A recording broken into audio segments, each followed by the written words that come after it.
Ça dit quoi? Ça va tranquille, hein. Ça parle de quoi aujourd'hui? Belle journée, on parle de TH, il me semble. Ouais, exactement. TH, c'est un mec d'où, lui, il vient d'où, ce gars-là C'est un gars de Bondy, 93. Comme Tidy Tricks. Ouais, exactement. D'ailleurs, ils ont collaboré récemment avec THC. Hein. Super son. Ouais, très sympa. Super son. TH, il vient d'où? C'est un mec de Bondy. Il arrive dans le rap. Il y a combien de temps? Il sort d'où, en fait? Bah, je pense il y a un truc genre 2-3 ans. Il avait fait ses premiers, tu sais, la série de freestyle Macabre. Ouais. Qui était grave sympa. Et ouais, c'est assez récent. Bah, c'est un mec qui est un peu. Il est pas si jeune que ça, je crois. Il doit avoir genre 27, 28 ans, un truc comme ça. Ok, moi c'est bizarre, je le voyais un peu plus vieux, je sais pas pourquoi. Ouais. Bah, moi aussi, je pense que je l'aurais mis un peu plus jeune, mais il y a un son, je crois que c'est dans Eurostar, où il dit ça fait 27 ans que j'aime qu'on me donne le sein. Ouais. Ok. Donc bon, on peut me dire assez facilement. Je pense que c'est parce que c'est lié à son écriture. T'as un truc presque que le gars est déjà construit intellectuellement ou autre. Ouais. Il y a un truc très assumé. On en parlera, mais. Ouais. Mais ouais, du coup, début de freestyle avec c'est freestyle Macabre. Ouais. C'est un mec de Martinique, à noter.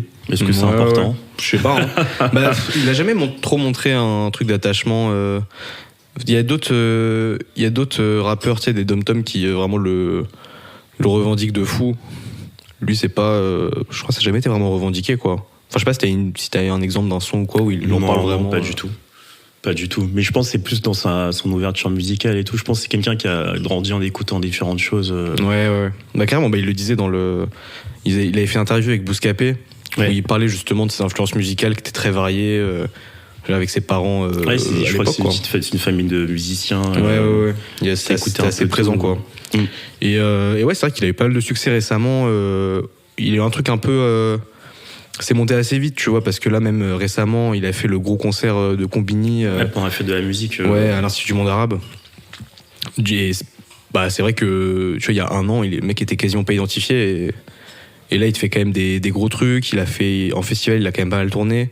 Et on aurait vu, nous, à Yardland. Ouais, à Yardland. Donc, il y a la fête de la musique, Yardland. Et là, j'ai vu récemment, là, il était aux Ardentes. Ouais. Gros festival où il y a une grosse partie de la scène rap qui se retrouve là-bas. Donc c'est assez ouf. En très peu de temps, le mec a réussi à percer assez vite. Ouais. Mais il y a eu un côté très fulgurant, mais c'est vachement compréhensible. Parce que, en fait, la façon dont il arrive dans le game, c'est surtout, je pense comment nous on l'a connu. Au moment où nous on l'a connu, en fait, c'est le moment où ça commence à être un peu fulgurant et tu découvres le gars. Il y avait déjà un peu de base avant, parce que moi je crois la première fois que j'entends le son, c'est sur Ozymen, projet Dicas Boy. Ouais.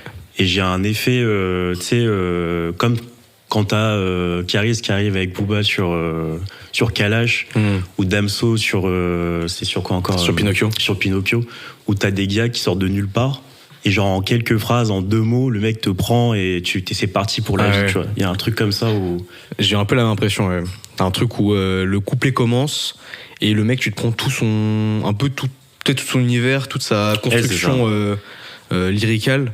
Elle est ultra présente dès le début, et en fait, ce qui est marrant, c'est que c'est ultra confirmé par le reste. Ouais.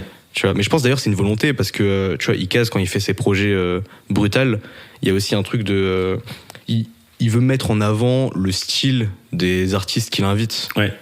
Et là, il est bien mis en avant, parce que, il y a pas que, c'est pas que TH qui fait le son, c'est aussi l'instru qui est zinzin. Ouais, l'instru incroyable. Avec une espèce de 2 parties, et puis t'as TH qui arrive avec le genre de l'héroïne, qu'est-ce qu'il y a, le programme est lancé, quoi. Il a un projet, il en a rien à faire et c'est parti. Ouais. Je crois que d'ailleurs c'est le truc qui m'accroche vraiment, c'est ce truc-là, en fait. Du coup, il y a plusieurs phases comme ça, mais le truc genre je vends de l'héroïne, qu'est-ce qu'il y a? En fait, c'est ce qui annonce du coup tout ce qu'il va dire dans tous ses sons après, et un peu sa philosophie générale. Si on peut parler de philosophie, toute la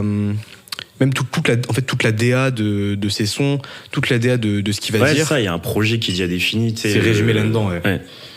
C'est assez fou. Et je pense que c'est ce qui fait qu'on a trop le direct avec un gars comme ça. C'est ce genre de phrase qui frappe directement. Tu dis, ok, c'est qui ce gars-là, d'où il sort, qui il est, et du coup tu te retrouves à aller écouter tous les sons, tu tombes sur... En fait, tu vois qu'il y a déjà une petite partie qui existe déjà. Mais du coup, c'est intéressant ton parallèle avec Damso ou Caris, par exemple, parce que du coup ça fait exactement le même effet, tu vois.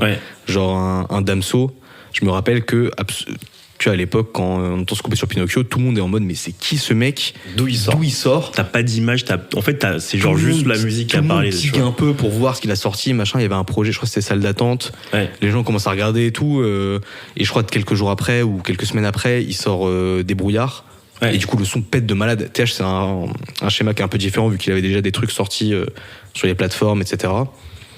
Et Caris, du coup, c'était un peu un truc similaire, où il avait déjà sorti un projet, je crois. Il y a un lien, je pense, qui les réunit un peu tous les trois. C'est genre la manière d'écrire, tu sais, le côté genre très violent, qui genre ça frappe les esprits, tu vois. Il y a un truc comme ça. Bah, il y a un truc très brut, très. Je pense que c'est ce qui les rapproche aussi, c'est un côté très visuel, où ils ont des phases qui sont très. Il y a beaucoup d'allégories, tu vois. Il y a des images qui sont assez parlantes, assez frappantes. Et ouais, bah chez TH c'est ultra présent, mais tu vois, dans tous ces sons, t'as ce truc de le mec te balance à la suite des images ultra simples, ultra efficaces, en te surprenant à chaque fois, et c'est ultra efficace, quoi. Il y a un truc, je sais pas, moi c'est un truc auquel j'ai pensé en réécoutant un peu là, pour préparer un peu ce qu'on allait dire aujourd'hui et tout. Il y a un truc presque d'haïku, de sagesse populaire, où le mec, carrément. genre en une phrase, en 2-3 mots, qui déploie tout un monde derrière. C'est assez fou. Il y a pas mal de phrases comme ça que tu retrouves dans sa musique. Ouais, t'as beaucoup d'aphorismes en fait qui résument des pensées très larges et tout un cheminement, toute une réflexion. Bon, je suis pas en train de projeter sur lui non plus un mec genre giga smart qui a grave réfléchi à ça, mais à la limite on s'en fout, tu vois, genre on prend les textes comme ils sont, on prend les sons comme ils sont, et tu vois ce que ça dit de ça derrière, tu vois. Et c'est vrai que les aphorismes, c'est un truc qui est ultra présent tout le temps, il te balance des images juste en quelques phases où t'as tout un truc qui est résumé. Et du coup, si on va rentrer en vif du sujet, c'est un gars en fait qui prône, en tout cas j'ai ce sentiment là, qui prône un déterminisme absolu dans sa vie, tu vois. Le mec, il est né à un endroit, il s'assume comme gars de cité, machin. Ouais. Le mec a zéro remords, le mec est dans la violence absolue, il te balance des images ultra crades à chaque fois, et il n'y a pas, comme chez beaucoup de rappeurs, tu vois, il y a pas de regret dans ce qu'il dit. Ouais, comme tu peux retrouver chez PNL, qui vont avec plus sur l'espèce de mélancolie de dealer, de pourquoi je fais ça. Genre, il n'y a pas de regret chez lui, il y a presque un truc d'écriture froide, genre c'est positif, c'est pas positif dans le sens positif, mais positif dans le sens de description de la réalité comme elle est. Et dans cette réalité-là, moi, j'occupe une place qui est déjà déterminée d'avance. C'est vraiment le truc, je vends de l'héroïne, qu'est-ce qu'il y a, genre c'est... Il y a rien à en redire. Il y a d'autres phrases comme ça, tu vois, je préfère être en prison que dormir dehors. Ouais. Il y a un truc j'ai pas le choix, en fait. Genre, c'est pas... par rapport à d'où j'ai grandi, où je vis, j'assume ce truc et il y a pas de regret à avoir, tu vois. Mais ça n'empêche pas qu'il y a quand même un truc dans sa musique, il y a un peu de mélancolie. Mais elle vient jamais de ce qu'il dit, elle vient plutôt de la musique ou de l'accompagnement que tu peux avoir avec. Genre son truc je regarde les étoiles, machin, il y a les missiles. Tu sais, il y a beaucoup d'images comme ça il est conscient de ce qui se passe autour de lui, il voit, il dit juste, et il n'y a pas d'analyse derrière il regrette ou pas. Le monde, du coup, il est tel qu'il est. Je dirais pas que c'est vraiment de la mélancolie. Je dirais qu'il y a un truc, il y a de l'amertume, il y a du seum qui est présent. Il y a peut-être. Tu vois du seum, toi, quelque part Ouais, non, c'est vrai, parce qu'en fait, dans le seum, t'as aussi ce truc un peu de regret de ce qui se passe, machin. C'est vrai que c'est il est pas en colère, il prend la place qu'il a à prendre. Et puis, il y a un truc où, tu vois, t'as vraiment l'impression que le gars est. Tu vois, quand on parlait de déterminisme, en fait, c'est ultra fort parce que le mec, il te parle souvent je suis obligé de faire ci, obligé de faire ça, quand dans le chirurgien, il dit obligé de mentir à la juge, obligé de mentir à ma mère. Ouais. Tu vois, il pourrait dire après tu vois, n'importe quel rappeur, un peu dans cette veine-là. C'est un état de fait, quoi. Il t'aurait dit, genre, ouais, putain, j'ai fait souffrir ma mère, tu vois, il y a un truc de regret, machin. Il a une approche complètement différente. Il est obligé, tu vois ce que je veux dire? Ouais. En fait, je trouve que ça souligne aussi toute sa DA, où il y a tout un côté, en fait, il a accepté sa situation. Il accepte totalement d'où il vient, où est-ce qu'il est. Il va pas essayer, comme tu vois, t'as ce mythe souvent du mec qui va essayer de s'en sortir, qui va essayer de faire mieux, qui va sortir de la merde, sortir de la misère, machin. Non, lui, il est à un endroit donné. Il a accepté ça, il embrasse pleinement sa situation, tu vois. Et dedans, au sein même de cette merde et de tous les vices qu'il décrit, au sein même de ça, en fait, il va essayer d'être le meilleur et il va essayer de tout baiser à l'intérieur de ça, tu vois. Oui, c'est marrant. Après, il y a ce qui est drôle par rapport à ce qu'on dit, c'est tous les gens qu'on cite un peu, genre PNL, Damso, qui restent des gens qui ont aussi une identité avec beaucoup de gimmicks, genre des trucs qui reviennent souvent dans leur écriture.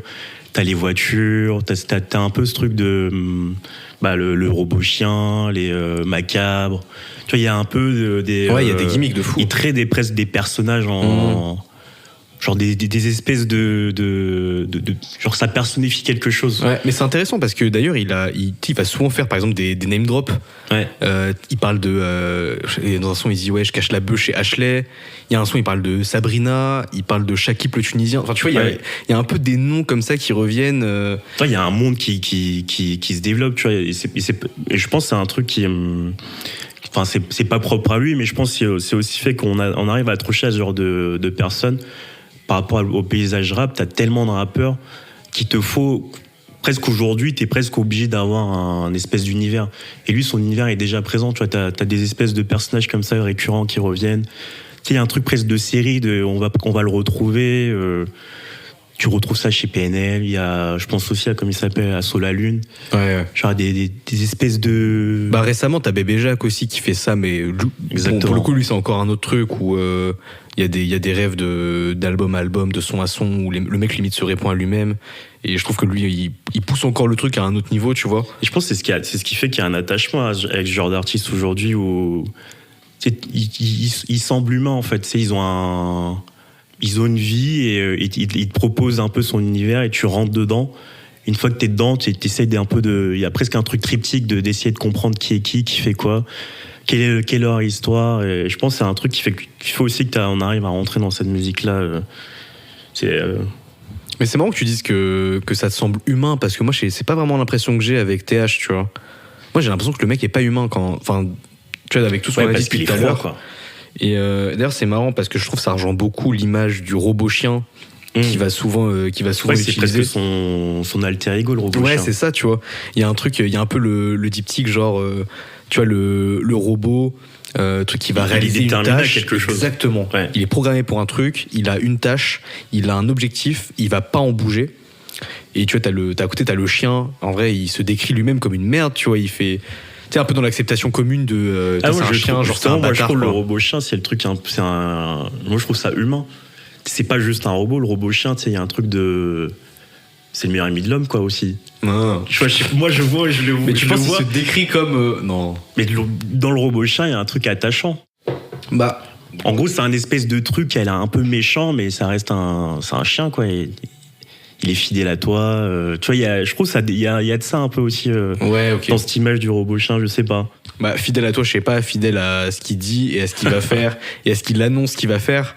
Oui, ça c'est sûr, tu vois. Mais ouais, c'est intéressant parce que chez ce mec, il y a tout le temps. En fait, tout le temps, il va te résumer cette pensée qu'on a décrite un peu, le déterminisme, etc. Il va te le montrer par des trucs très violents. Et je trouve que chez lui, il y a vraiment ce côté d'une violence libératrice et d'une violence qui va te permettre justement de performer. Ouais, tu vois ce que je veux dire ? Genre, c'est presque, comment dire, c'est un moteur. Ouais. C'est un moteur pour avancer dans sa musique et genre il y a un aspect libérateur dedans, genre c'est comment dire, je vais rentrer dans un truc c'est de presque spinoziste de enfin la connaissance de soi et la connaissance du monde, genre comme il a lui, tu vois, de lecture froide du monde. Mais cette connaissance-là, elle te permet aussi toi de te libérer de plein de choses et comment tu vas réussir à exister dedans. Et comment tu vas t'en sortir dans les choses qui ont l'air de te dépasser complètement. Donc c'est pour ça, c'est exactement ce que tu dis, un côté libérateur. Totalement, ouais. Et puis il y a, du coup, ce qu'on disait tout à l'heure, il y a l'absence de regret, il y a l'absence aussi, je trouve, de dissonance cognitive. Il accepte complètement. Enfin non, au contraire, pas l'absence de dissonance cognitive, mais il y a une acceptation de la dissonance cognitive où le mec il te sort lui-même des phases, genre, il y a un son où il dit ouais, je bouffe des schnecks, je mange pas de porc. Ouais. Et tu vois, du coup, c'est de manière ultra cash, il te donne l'image vraiment en quelques mots de un peu tout son truc de.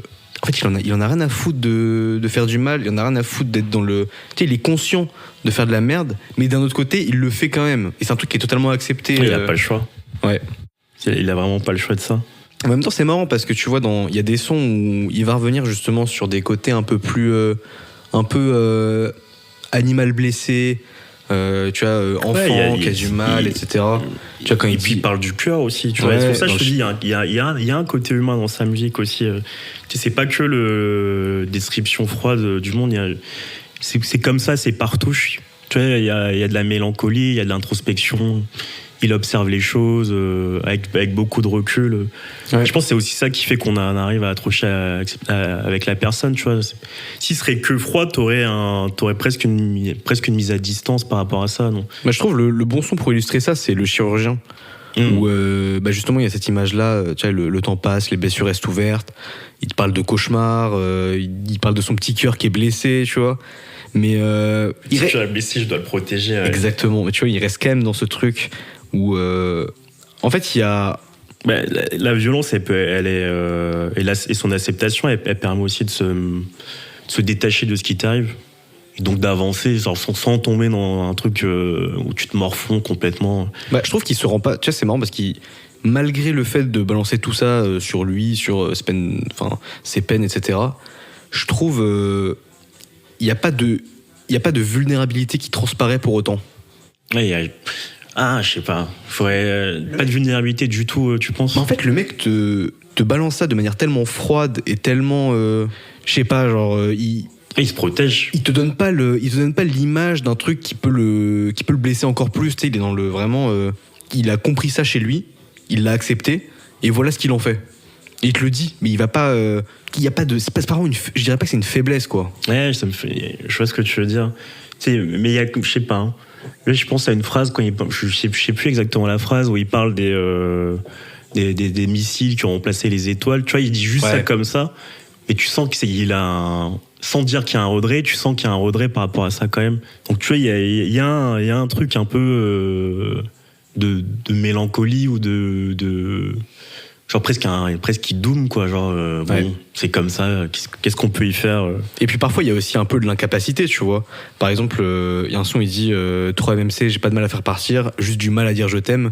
Et je trouve que c'est une des seules fois où il dit qu'il a du mal à faire quelque chose et qu'il y arrive pas, alors que d'habitude il se montre plutôt genre quand il parle de trucs négatifs sur lui, sur ses états d'âme, etc., il y a pas ce côté incapacité, il y a un côté j'ai accepté que j'allais pas le faire. Je le fais pas par choix. Ouais, il y a une conscience de soi assez forte. Et du coup, ça renforce encore plus le côté déterministe, quoi, parce que tu sais, quand il dit j'ai du mal, je ne peux pas, je suis obligé de. En fait, il y a tout ce champ lexical-là du déterminisme qui vient un peu surenchérir sur le fond du propos, quoi. Ouais. Mais je pense qu'il y a d'autres éléments aussi, je pense, qui font qu'on peut facilement accrocher avec sa musique. C'est pas qui fait qu'on peut accrocher, mais il y a un apport aussi de musical, tu vois. C'est pas des instruments aussi simples. Tu sens il y a un vrai travail derrière. Je sais pas, j'ai pas trop regardé au niveau des producteurs avec qui ils travaillent. Je sais pas s'ils travaillent souvent avec les mêmes personnes. Si, ouais. Et tu sens qu'il y a un projet musical, cette espèce de trap un peu qui est genre futuriste, mais qui colle aussi avec ses tests, tu vois. Il parle de voiture, son truc avec le robot chien. Ouais, totalement. Ouais. Genre c'est pas un truc qu'il a inventé, tu sais. Il y a une direction de sonorité qu'il aimerait avoir. Tu vas retrouver des glitches dans sa musique, plein de choses un peu comme ça qui sont un apport. Et puis même tu sens qu'il digère aussi ce qui se passe en ce moment avec les. Tu vois, il communique. Genre c'est pas genre juste de la trappe de base classique. Il y a un vrai travail de production, je pense, qui est aussi intéressant chez lui. Ouais, c'est vrai que la plupart de ses sons, je crois, c'est produit par Nova Island. Ouais. Et du coup, tu comprends la patte qui revient à chaque fois. Et t'as des effets qui reviennent ultra souvent, comme tu disais, les glitches, etc. D'ailleurs, c'est très bien annoncé dans Ozymen avec Ikaz, qui a bien compris ça dans l'univers de TH, je pense. Ouais, je pense que c'est important chez lui, cet aspect-là. Mais Nova Island, il a bossé avec d'autres personnes ou pas Je sais pas exactement avec qui il a bossé niveau prod, mais je crois que de ce que j'avais vu, la plupart c'est Nova Island. Ok. Donc, il y a un truc dont on n'a peut-être pas encore parlé depuis tout à l'heure, c'est la manière dont il pose, quoi. Genre cette espèce de truc un peu saccadé, ou genre toujours les flows de...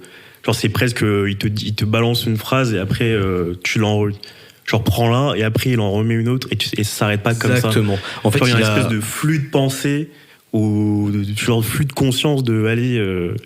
genre presque une écriture genre cinématographique de tac tac tac, après ça fonctionne par plan, ça fait penser un peu à du Stavo, je sais pas, dans le... Ouais, carrément, avec des espèces de rapprochements qui ont... Il a vraiment sa formule, Tesh, il a vraiment sa formule pour le coup.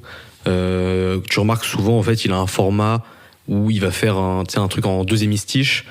Dans la première, il te dit un truc, et dans la deuxième, il reprend un peu la structure de la première pour te dire un truc qui te surprend. Et en fait, si tu regardes bien, il fait ça à chaque fois. À chaque fois, il fait ça. C'est séparation de la ligne en 2. Et tu vois, il amène un côté surprise, genre soit un peu trash, soit un peu marrant, enfin tu vois, il y a toujours ce truc là dans la deuxième. Et je pense que c'est ce qui frappe d'ailleurs dans son écriture, il peut parler d'un truc qui est de 2 choses qui n'ont censé rien à voir. Du coup tu fais des rapprochements et ça crée des images assez fortes, je pense. C'est vraiment intéressant. Et puis il y a un travail sur la voix aussi, je pense, qui est assez impressionnant. Enfin, déjà, il a une voix. Enfin, c'est un mec qui a une voix charismatique. Je pense que c'est important dans le rap de manière générale, d'avoir ce genre de voix. Et puis, il y a un gros travail qui est fait dessus, je pense. T'as des sons où c'est assez flagrant, tu vois. Je pense à des sons comme Doudou ou ADN, par exemple, où tu sais, t'as vraiment ce mix de la voix qui te donne l'impression d'une voix qui est fondue dans la prod. Et tu vois, où le mec, du coup, peut se permettre de crier un peu, de... Ouais. Mais il y a ça dans le son là. Je sais pas, je crois que c'est à Paris. Putain, c'est quoi à Paris, c'est la course. Paname, c'est la course. Ouais, il déroule comme ça tout plein de trucs. Ouais. Il y a carrément un couplet où il gueule. Ouais. C'est assez intéressant. Un truc qu'on aimerait parler peut-être aussi, c'est genre aujourd'hui, comment il se pose, enfin quelle est sa place, genre c'est quoi, c'est un rookie. Il n'y a pas de rookie de... Il peut pas être genre juste vu comme un rookie, je pense. Parce qu'il est déjà validé par pas mal de gens. On parlait de Savo tout à l'heure, il a fait un feat avec lui. Ben là, sur le dernier Trap, il a fait un feat avec Alpha One.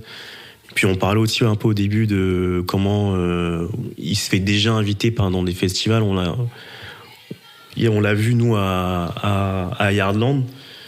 Et à Yardland, moi, j'ai été un peu surpris. Je sais pas si tu te souviens, mais avant qu'on y aille, on disait, ça se trouve, ça va être un peu naze. Est-ce que c'est une musique qui se prête à la scène? Et en fait, le gars est déjà en place.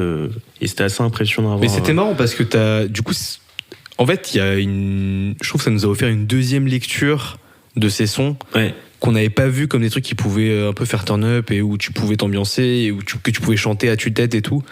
Et t'as des sons en fait qui sont même ultra festifs. Même la manière dont il pose, genre tu te dis mais comment il va faire ça sur scène, et franchement c'était assez impressionnant à voir. Ouais, c'était assez bluffant quand même. Ouais. Et là dans sa place dans le rap, moi j'ai du mal à le voir comme un genre juste un rookie. Sa musique est tellement aboutie, c'est pas juste un artiste en développement. Bien qu'il y ait encore des choses à faire. Il y a des ouvertures petit à petit qui arrivent. Il y a des sons un peu plus dansants dans les traps, genre Canette énergisante, le terrain. Ouais, carrément. Donc tu sens qu'il y a une possibilité. Sûr, c'est pas, tout n'est pas fini, mais tu peux pas non plus le voir comme un nouveau arrivant qui sait pas ce qu'il fait. D'ailleurs, il est très validé, tu vois. Je pense que ça va dans le sens de ce que tu dis. Il fait des feats avec des mecs qui sont vraiment en place. Tu vois, je pense qu'il y a un feat avec Alpha One. Je pense qu'il peut quand même pas mal pousser. Il y a pas mal d'articles sur lui qui sortent. Même tu vois sur Twitter et tout, t'as une hype autour de lui, globalement. Ouais, c'est un peu le... Je sais pas, moi je pense à ça, mais t'as un peu le truc de... Comme on est dans le même genre, t'as des mecs comme Impliqué qui avaient ce même... cette espèce d'engouement autour de lui. Ouais, mais Impliqué, ça a été encore plus fort parce qu'il avait TikTok, quoi. Est-ce qu'il y a des sons qui peuvent passer de TikTok? Bon, faut attendre. Je suis pas sûr. Tu peux jamais deviner, en vrai. Hein. C'est impossible. Ils peuvent prendre n'importe quoi. Une petite danse sur le terrain, il y a moyen. il y a moyen ça prenne. Après, ça a vraiment percé à cause de ça, je pense. Ouais, ça rejoint un peu de choses dont on parle plus tard. Je trouve que sa musique, elle est presque trop adulte pour ce genre de public-là. Tu sais, dans les thèmes qu'il aborde, dans sa musicalité, c'est pas... Alors, je sais pas, il y a un truc il y a une maturité qui est déjà là. C'est pour ça que ça rejoint ce qu'on disait sur sa place. Ça peut pas juste être un rookie. Et je pense que lui se voit pas non plus comme ça, tu vois. Parce que si tu supposes qu'il a une image de lui qui est similaire à ce qu'il dit de lui dans ses sons, où du coup il te montre vraiment cette image du mec qui refuse la médiocrité, qui incarne presque une sorte de mec de cité abouti, mais presque caricatural, tu vois. Tu vois pas ce mec avoir juste un petit succès d'estime et s'en contenter. Non, mais je pense pas que...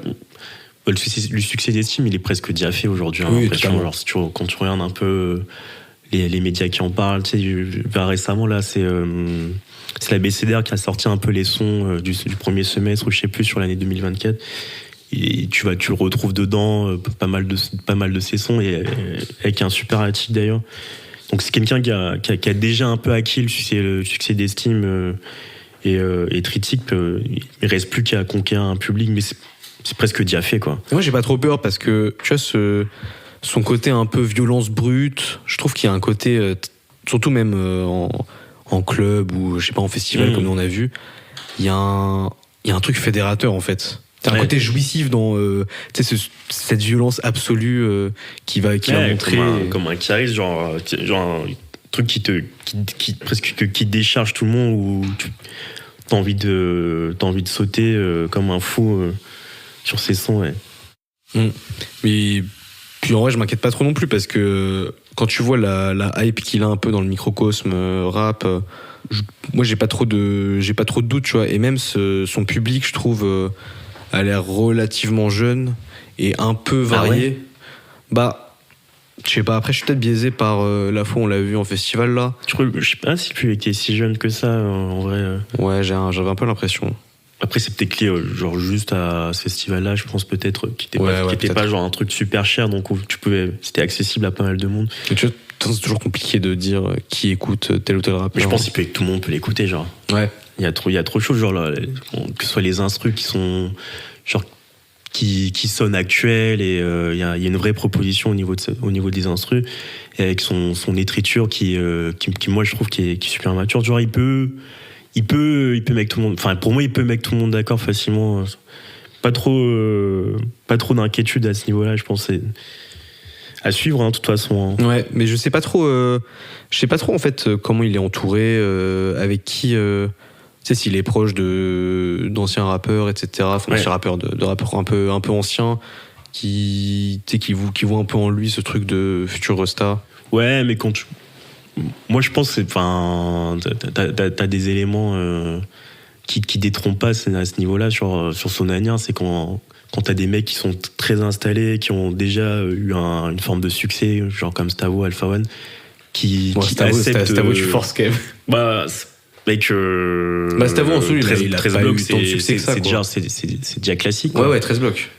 Ouais, mais 13 blocs, moi j'adore Stavo, tu vois, mais genre... je trouve que le rapprochement il est plus naturel, et c'est plus un truc ils se ressemblent, du coup ils vont collaborer.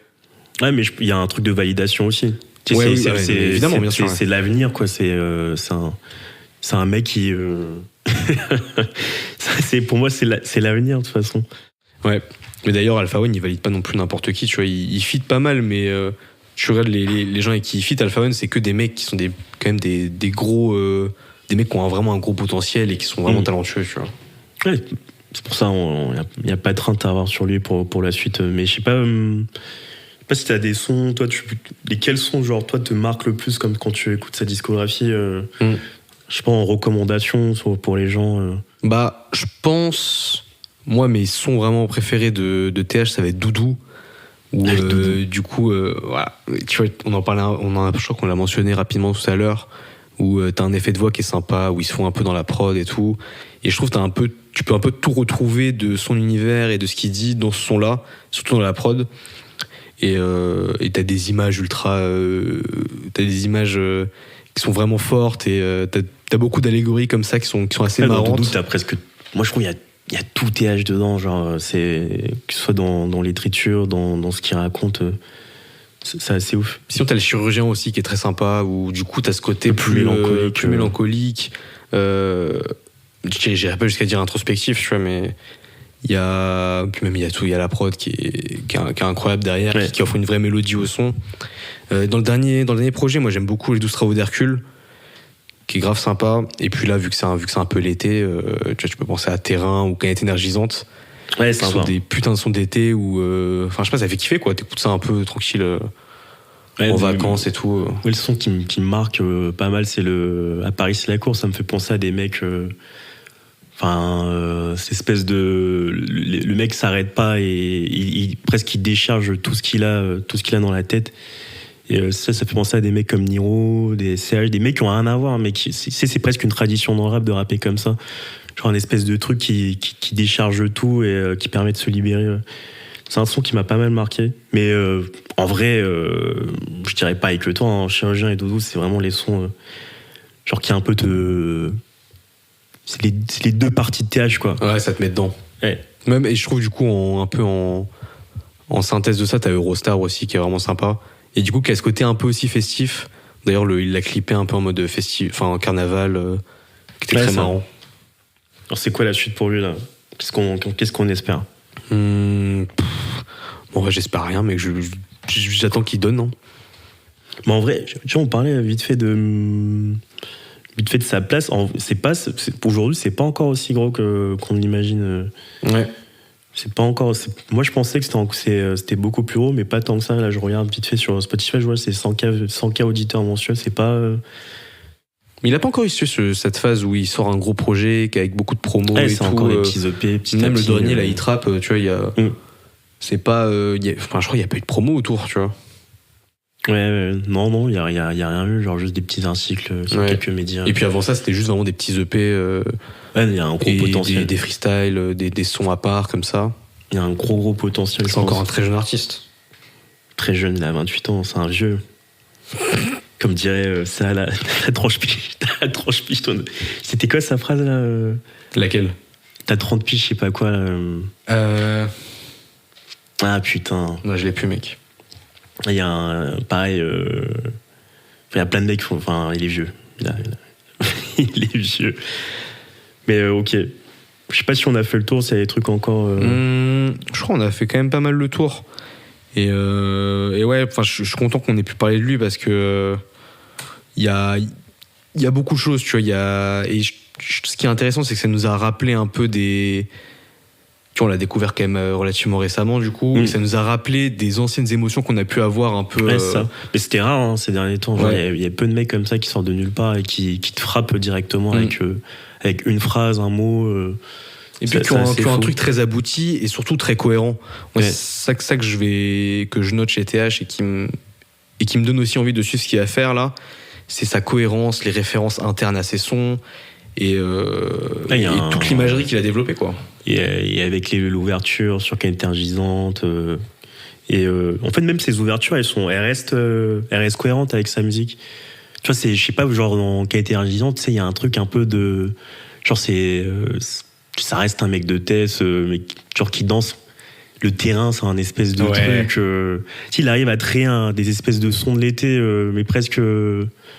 Qui sont pas censés avec des sons de l'été. C'est pour ça que ça pète pas aussi, tu vois. Non, mais en tout cas, pas encore. Mais en vrai, je le vois péter. À voir, hein. Ouais. Ça reste à voir. À voir.